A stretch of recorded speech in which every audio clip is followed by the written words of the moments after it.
레드 오션이라는 말이 있고 또 블루 오션이라는 말이 있습니다. 레드 오션은 이미 많은 사람들에게 알려져서 경쟁이 치열한 영역을 말합니다. 블루 오션은 아직 많은 사람들에게 알려지지 않은 새로운 영역을 말합니다. 신대륙을 발견하기 전까지 유럽 사람들에게는 지중해가 자기들이 활동할 수 있는 바다의 전부였습니다. 그 안에서 항해하고 무역했습니다. 더 멀리 가면 땅끝에서 추락에 죽는 줄 알았습니다. 그때까지만 해도 사람들은 지구가 자전하며 공전한다는 사실을 몰랐습니다. 땅은 가만히 있고 하늘이 움직이는 줄 알았습니다. 이른바 천동설이죠. 그런데 사람들은 차츰 지구가 움직인다는 사실을 알게 되었습니다. 그리고 지구는 평평한 것이 아니라 둥근 공처럼 되어 있으며 바다를 계속 항해하면 땅끝에서 죽는 것이 아니라 출발했던 지점으로 다시 돌아온다는 것을 알게 되었습니다. 대항해술로 신대륙까지 가고 마젤란은 세계를 지구를 한 바퀴 돌았습니다. 그래서 사람들은 지중해보다 훨씬 더 큰 대서양을 알게 되었고 또 태평양도 알게 되었습니다. 그 당시 사람들에게 대서양 너머 신대륙과 태평양은 완전히 새로운 세상이었을 것입니다. 그야말로 블루 오션이었죠. 산업에도 레드 오션이 있고 블루 오션이 있습니다. 반도체 산업은 지금까지는 블루 오션이었습니다. 그런데 요즘은 다른 나라들도 이 분야에 진출하기 시작했습니다. 우리나라 반도체 회사에서 퇴직한 사람이 중국 기업에게 거액의 돈을 받고 기술 정보를 넘겨주었다고 하니 참 안타까운 일입니다. 자기는 조금 이익을 얻었는지 몰라도 국가적으로는 큰 손해를 본 것입니다.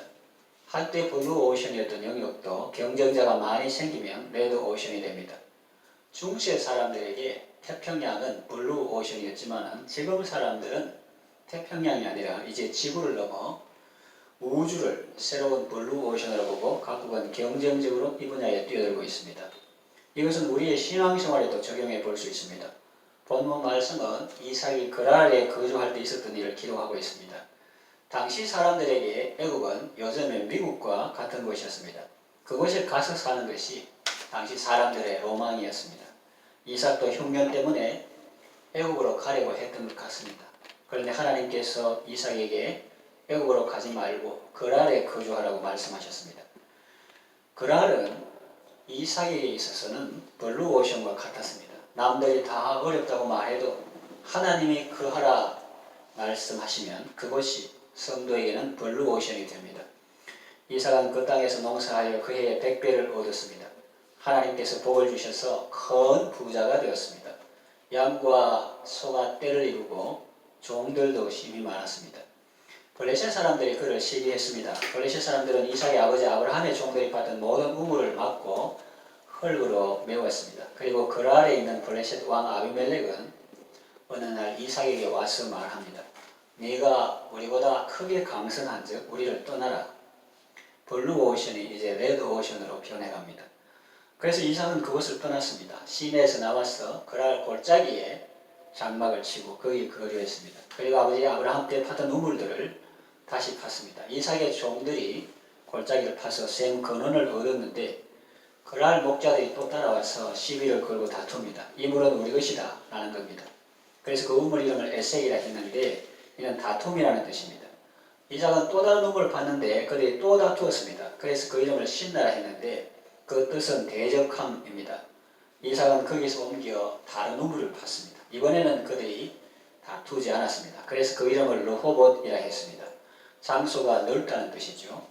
이삭은 말했습니다. 이제는 여호와께서 우리를 위하여 넓게 하셨으니 이 땅에서 우리가 번성하리로다 했습니다.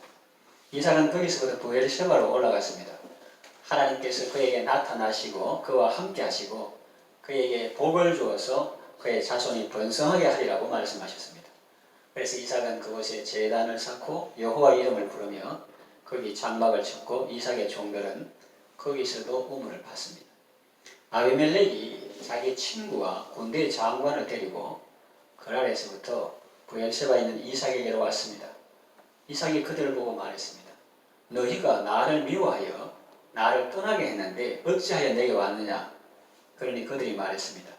여호와께서 너와 함께 계심을 우리가 분명히 보았으므로 우리의 사이 곧 우리와 너 사이에 맹세하여 너와 계약을 맺으리라. 화친 조약을 맺자는 겁니다. 그런데 하는 말이 가관입니다. 29절 보면 너는 우리를 해하지 말라. 이는 우리가 너를 범하지 아니하고 선한 일만 네게 행하여 네가 평안히 가게 하였음이니라.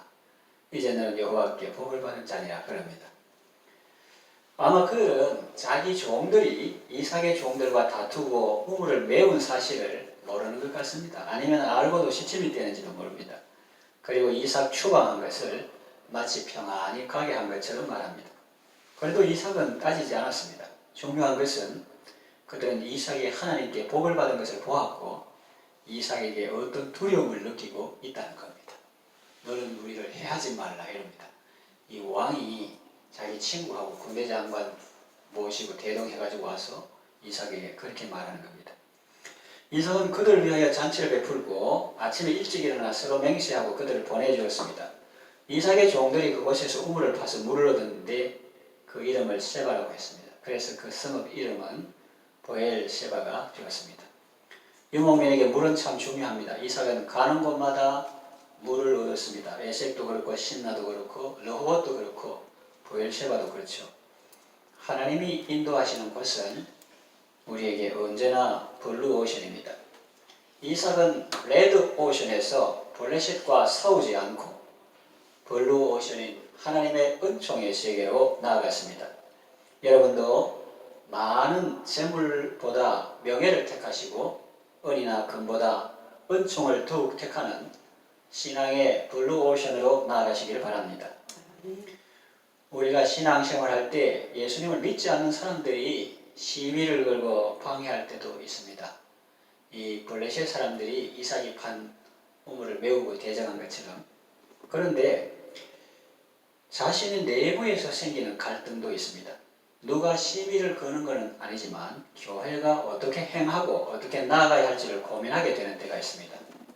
교회가 본질을 붙들 것인가 아니면 방편을 고집할 것인가, 교회가 사명 수행에 초점을 맞출 것이냐 아니면 그 사명을 수행하기 위한 도구를 마련하는 일에 힘쓸 것인가 하는 거죠. 본질을 붙드는 것이 다 중요하다는 것은 알고 있지만 현실에서는 본질보다 방편을 의지하기 쉽고 사명보다는 도구를 마련하는 데 더 치중하기 쉽습니다. 교회는 반드시 땅을 사고 건물을 지어야 할까요? 대부분의 교회들이 그렇게 하니까 그것이 신앙생활의 필수인 것처럼 생각하는 경향이 있습니다. 그러나 대부분의 교회들이 그렇게 한다고 그것이 다 진리라고 말할 수는 없습니다. 모든 교회들이 다 그렇게 해야 된다라고 말할 수는 없습니다. 지금도 자체 건물 없이 교회의 사명을 잘 수행하는 교회들도 있습니다.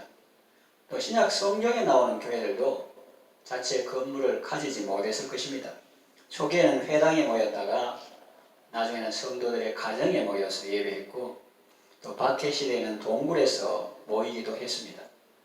그러면 교회는 자체 건물을 가지면 안 되고 늘 학교 강당을 빌리거나 임시 건물에서 예배해야 하는가 하면 그렇지도 않습니다. 시대적 상황과 각 교회가 처한 상황에 따라 결정해야 할 문제죠. 사명을 효과적으로 수행하기 위해서 자체 건물이 필요하면 건물을 마련하는 것이 좋겠죠. 그러나 그렇게 하는데 엄청난 비용이 들고 또 사회적으로 비난받는 일이라면 다른 방법을 모색해 보는 것도 지혜가 아니겠습니까? 이해하기 쉽게 극단적으로 말하면 임시 건물에 있어도 사명을 잘 수행하는 교회는 건강한 교회지만 좋은 건물이 있고 화려한 시설이 있어도 사명 수행은 뒷전이고 서로 다투고 싸움만 한다면 주님 앞에 병든 교회고 사회적으로도 지탄을 받을 것입니다. 규모가 큰 교회를 무조건 비난할 것이 아니라 그 교회가 주신 자원을 잘 활용하고 사명을 잘 수행하고 있다면 칭찬하고 귀하게 여겨야 하겠습니다. 또 규모가 작은 교회도 적은 능력을 가지고도 주님의 말씀을 지키며 주님의 이름을 배반하지 않고 사명을 잘 수행하고 있다면 칭찬과 격려를 아끼지 말고 귀하게 여기고 기도로 함께해야 하겠습니다. 주님의 일을 할 때 세상적인 안목으로 바라보면 손해보는 느낌이 들 때가 있습니다. 남들은 이것을 얻으려고 머리가 터지도록 싸우는데 나는 왜 이걸 포기해야 하지? 이거는 내가 판 우물인데 왜 블레셋 사람들에게 양보해야 하지? 구제하고 선교하고 남을 돕는 것도 좋지만 우선은 자체 건물부터 있어야 되는 것 아닌가? 이처럼 여러 가지 생각이 들 수 있습니다. 우리는 인간적으로 본능적으로 익숙한 것을 좋아하고 안전한 것을 좋아하고 안정된 것을 좋아합니다. 하나님도 그것을 아십니다. 그러나 때로는 점검해 보아야 합니다. 나는 하나님께서 주신 선물들을 좋아하는가? 아니면 선물도 좋지만 그 선물들을 주신 하나님을 더 사랑하고 좋아하는가? 또 나는 눈앞에 보이는 우물을 좋아하는가? 아니면 생수의 근원이 되시는 하나님을 더 사랑하고 좋아하는가? 또 나는 건물에 애착이 있는가? 아니면 하나님께서 주신 비전과 사명에 더 애착이 있는가? 이 둘이 같은 방향으로 가고 있다면 문제될 것이 없지만 때로는 둘 중에 하나만 선택해야 할 때가 있는데 그때 나는 무엇을 붙잡을 것인가? 우리 교회는 무엇을 선택할 것인가? 하는 것입니다. 하나님은 언제나 우리와 함께 하시며 우리에게 복을 주십니다. 눈에 보이고 손에 잡히는 그 무엇보다 하나님을 더욱 신뢰하고 하나님을 더욱 의지하시길 바랍니다. 상대성이라는 발표한 아인슈타인 천재라고 하죠. 그런데 그 아인슈타인 같은 천재도 이 뇌의 기능을 100% 다 사용한 것이 아니라 아주 일부분만 사용했다는 기록을 본 적이 있습니다. 그 나머지 많은 영역은 활용하지 못했다는 의미입니다. 사람의 자산은 유한하지만 하나님의 은혜는 크고 놀랍고 무한합니다. 하나님을 사랑하고 그분을 신뢰하며 순종하는 삶을 살 때 우리는 신앙의 블루 오션에 들어가게 됩니다. 우리 앞에 넓고 환한 생명의 세계가 우리가 하나님을 신뢰하고 나갈 때 펼쳐집니다. 언제나 우리와 함께 하시며 좋은 것을 주시는 하나님 앞에서 건강하고 복된 삶을 살아가시기를 바랍니다.